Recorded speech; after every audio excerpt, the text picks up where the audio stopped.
Hello, my name is Anish Sharma, and today we'll be going over the assignment application in new context. And for this assignment, I decided to choose the music video Zombie by the Cranberries.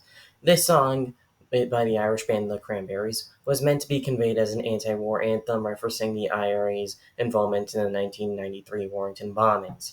Through the imagery of Christian symbols and the setting of being soldiers and protesters and children in a war torn landscape, the video provides a strong commentary about innocent lives being affected by the senseless violence that was committed.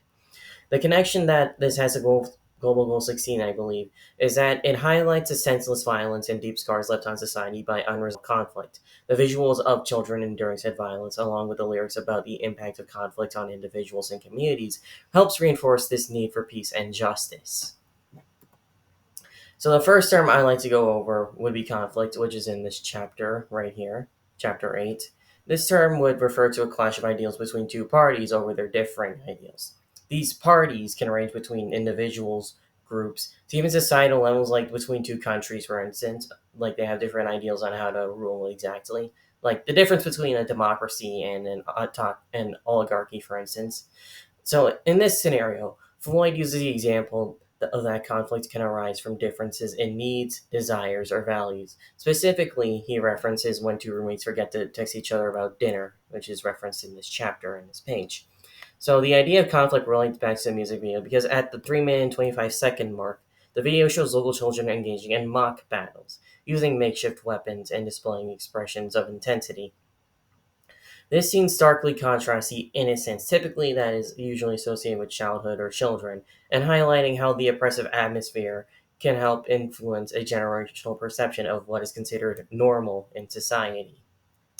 Quote, quote. The second term I'd like to go over is nonverbal communication, referenced in Chapter 5 and page 120.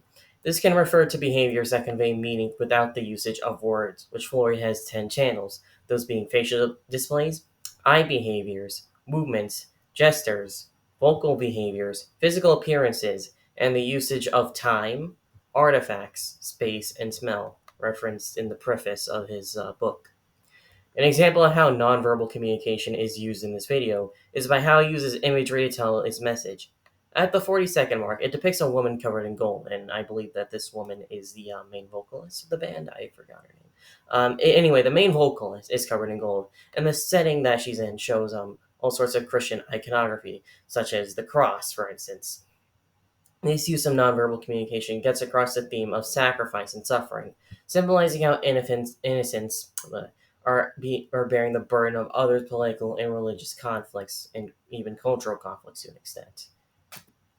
The third term I'll go over is proximity, referenced in Chapter 8 of Floyd's book on page 188. In this context, this refers to the use of space in terms of communication. Understanding proximity is basically essential for effective communication when trying to convey a message, as different individuals use spatial distance in different ways, such as Floyd referencing how to make sure to use a message or a gesture to be effective, you have to be considerate of the proximity to the audience, basically what I said earlier. And anyway, in the music video, an example of how proximity is used effectively can be seen in the video at the 4 minute and 35-second mark, where it shows the spontaneous shots of children being abused and injured by soldiers, I believe, or each other. This use of proximity is meant to represent a claustrophobic sense, leaving little space in the frame, basically creating that claustrophobic sense, making the audience sympathize more with the children, and it creates an overwhelming and uncomfortable feeling for the viewer, mirroring the emotional and psychological pressure placed on the victims of violence, in this case, children, Irish children in that society. So ignore that jarring cut there for a second. The fourth and final term to go over would be illustrators, which would be referenced on Chapter 5 of page 129. These are gestures that correspond with a verbal message, which help emphasize what's being said. An example Floyd uses in the book is when you hold up your hands a certain distance apart to tell the size of an object. So basically, if I said my phone is around this big, that my hands would be showing the size, would be a reference to show how big my phone would be. So, an example of how this term is utilized in the music video is when the chorus kicks in at the 1 minute and 30-second mark, where the vocalist repeats the line, in your head, in your head. As she said this, her arms would begin to become more intense and frantic as the song reaches a crescendo. That's basically when it reaches a peak in terms of the vocal performances or instrumentals, even. The gestures illustrate the intensity of the song's message and amplifies urgency. With this technique, the song becomes more energetic in a sense, making its message seem more apparent to the audience. In conclusion, the zombie by the Cranberries powerfully communicates its anti-war message through a rich combination of verbal and nonverbal elements.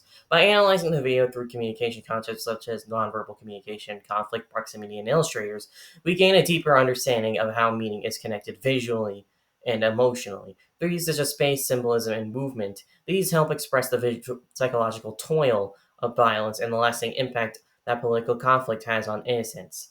Understanding these is important as communication principles function in media, and it helps us become more critical viewers and more effective communicators in our own lives.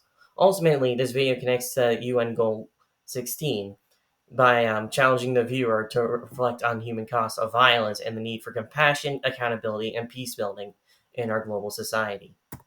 And here are the definitions of the words, as they appear in the book and the works that I cited. So that's been all for Anish Sharma for this GCA assignment. Signing off right now. Have a good day.